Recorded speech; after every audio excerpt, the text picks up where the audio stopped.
Hello, and here we are in our time management course. I just really want to help bring awareness to this area of your life where you might feel overwhelmed, you're not sure where your time is going. Let's make some changes together. Bring something to write with, pause this if you don't have it, run and get it, and let's get started. My name is Daisy Dela Cruz, and I am tuning in all the way from Austin, Texas. And I'm an integrative health coach and a licensed financial professional. And I found myself the same way. Where is all this time going? We've got a family of five. We run a business from home. We're doing all sorts of things. And at the end of the day, I know I want to feel productive because time is just flying by. So I've heard it said, time is either working for you or against you. So I really hope these nuggets elevate you to that next level where you want to be. So let's get started. I'm just, again, wanting to bring that awareness. Have you ever asked yourself, like, where does my time go? And if that's you, that was certainly me. So for the sake of this exercise, let's say we spend some time in our morning looking at our phone, browsing, fill in the blank. Same thing in the afternoon, in the evening, and at night. No big deal, right? Again, for the sake of this conversation, let's say we do that.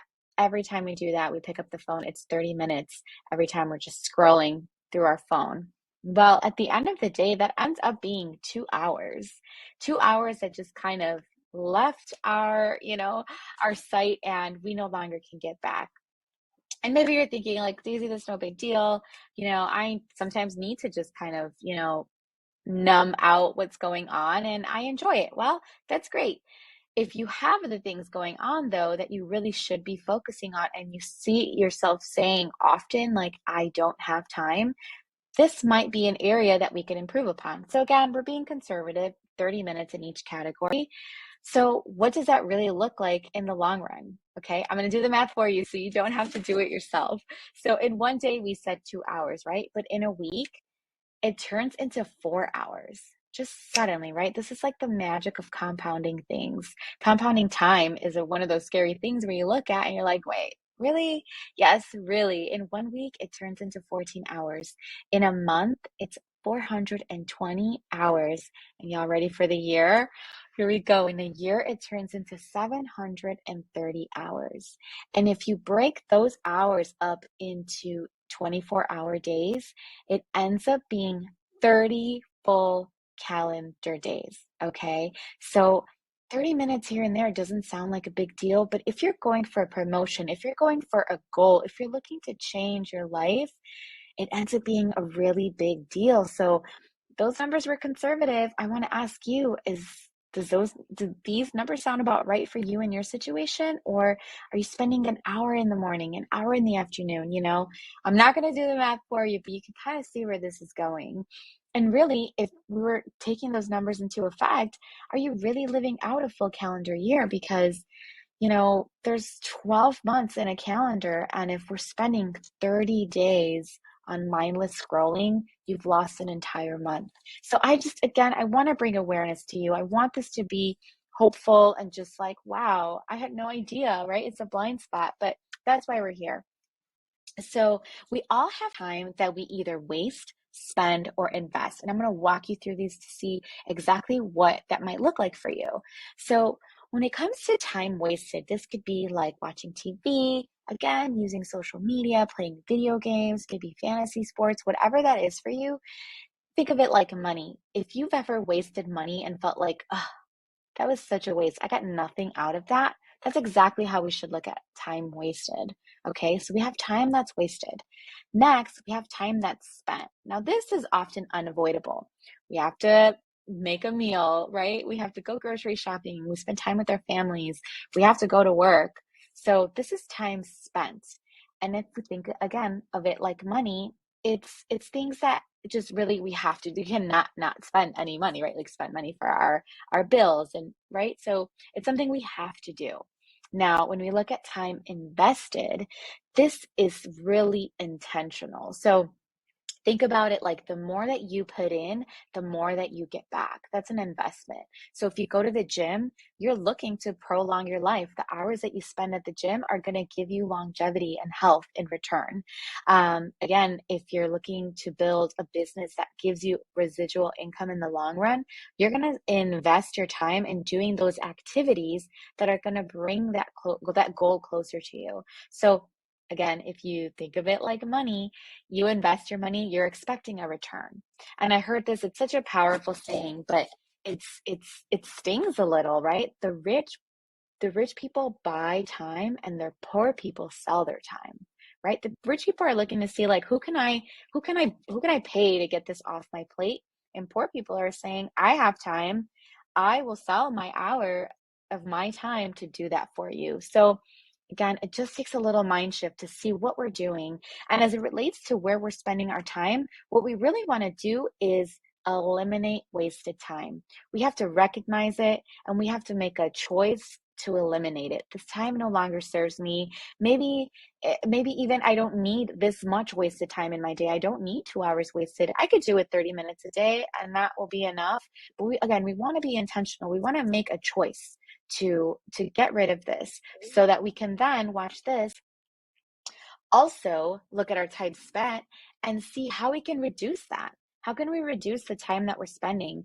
Maybe you are in a position to hire out your laundry, or maybe you can, add things to the cart, right? Like the pandemic helped us do drive up if we can. If you go to Target, if you go to the grocery store, you get Amazon groceries sent to you.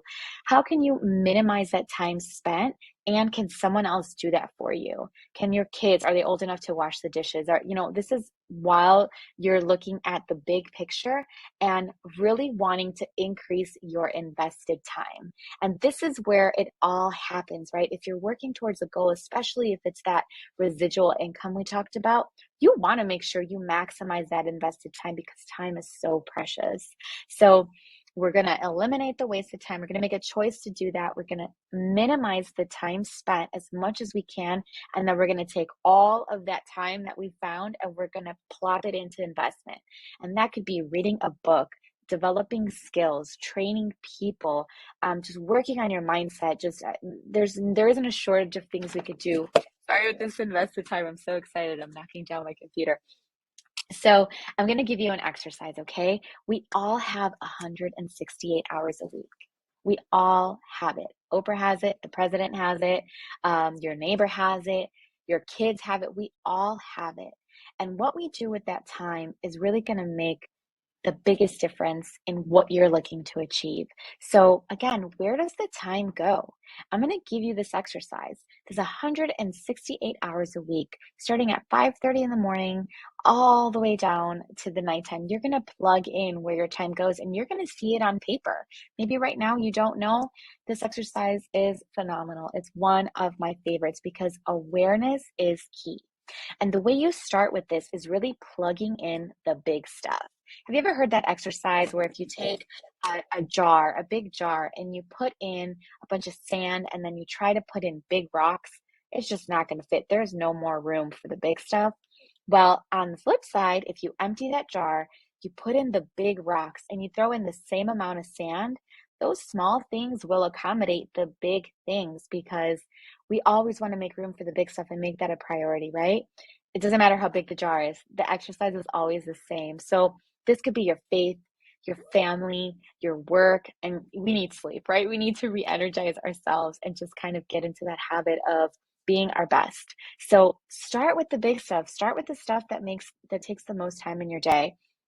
Again, I did a little exercise here, just a sample. It could be a commute to work. It could be a devotional or a morning routine.